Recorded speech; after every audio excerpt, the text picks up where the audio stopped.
أعوذ بالله من الشيطان الرجيم بسم الله الرحمن الرحيم خذ من أموالهم صدقة تطهرهم وتزكيهم بها وصل عليهم إن صلاتك سكن لهم والله سميع عليم۔ ترجمہ: اے نبی، ان کے اموال میں سے صدقہ لو جس کے ذریعے تم ان کو پاک کرو اور ان کا تزکیہ کرو اور ان کے حق میں دعا کرو، بے شک تمہاری دعا ان کے لیے باعث تسکین ہے اور اللہ سب کچھ سننے اور جاننے والا ہے۔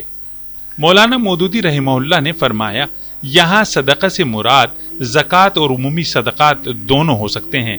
یہ حکم نبی صلی اللہ علیہ وسلم کو دیا گیا کہ وہ مسلمانوں سے زکوٰۃ وصول کریں تاکہ وہ اپنے مال کو پاک کر سکیں، یعنی مال میں موجود گناہ اور بخل کو دور کیا جا سکے، تزکیہ حاصل ہو یعنی ان کے دل، نیت اور اخلاق کی اصلاح ہو اور وہ مزید نیکی کی طرف مائل ہوں۔